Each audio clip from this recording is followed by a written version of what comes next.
Ever heard names like GTX 1080, RTX 3090, or RTX 4090, and thought you just walked into a math exam?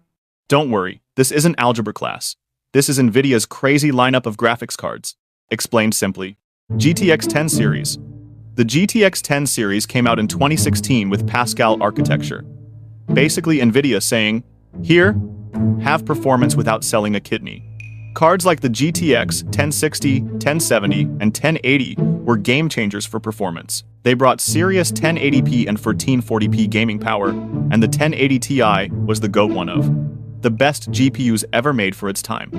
Gamers still talk about it like it's MJ's 1996. It can even compete with the 3060 or even 5050. This series didn't have ray tracing yet, but it became the backbone of PC gaming for years.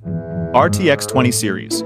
Then came the RTX 20 series in 2018. This was when Nvidia introduced ray tracing and DLSS revolutionary on paper. But at launch, almost no games supported it, and performance tanked when you turned it on. DLSS mean it uses AI to upscale the graphics if we're getting 30 frames per second. With DLSS, you rock it up to 60 or even 80. Cards like the RTX 2060, 2070, and 2080 brought realistic lighting. Effects? The 2080 Ti was the most powerful consumer card at the time. This was the first time Nvidia switched from GTX to RTX, marking a new era. RTX 30 series. Released in 2020, the RTX 30 series dropped, and oh boy, these cards were monsters. The 3070 offered near 28 Ti performance at half the price. The 3090?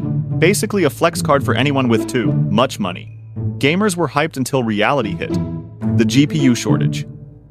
Between scalpers, crypto miners, and sky-high prices, the 30 series became the dream card you couldn't actually get. It's ironic this might have been Nvidia's best gen, but also the most frustrating. But this series made ray tracing and DLSS actually practical, not just a gimmick. RTX 40 series. 2022 brought the RTX 40 series, and Nvidia just went all in on bigger, faster, stronger. The RTX 4090 is a beast not just for gaming but also AI, 3D rendering, you name it. It's so big, it looks like it needs its own power plant. The 4070 and 4080? Great performance, but the pricing had gamers crying in the comments section. This gen is all about pushing limits but also pushing wallets to the edge. RTX 50 series. The RTX 50 series is the newest line, starting to roll out in 2024-2025. These use the latest architecture and focus on AI-powered rendering even more.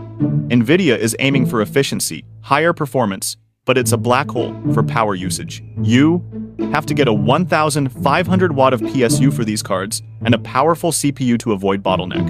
RTX 6000.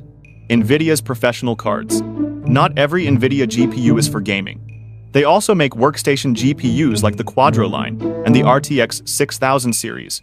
These are used in movie studios, architecture, AI research, and science labs places.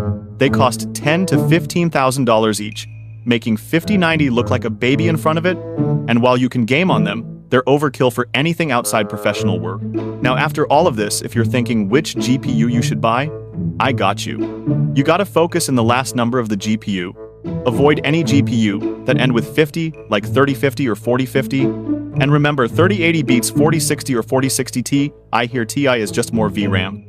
And 4090 beats any 50 series GPU except the 5090. So that's it, every Nvidia GPU explained as simply as possible.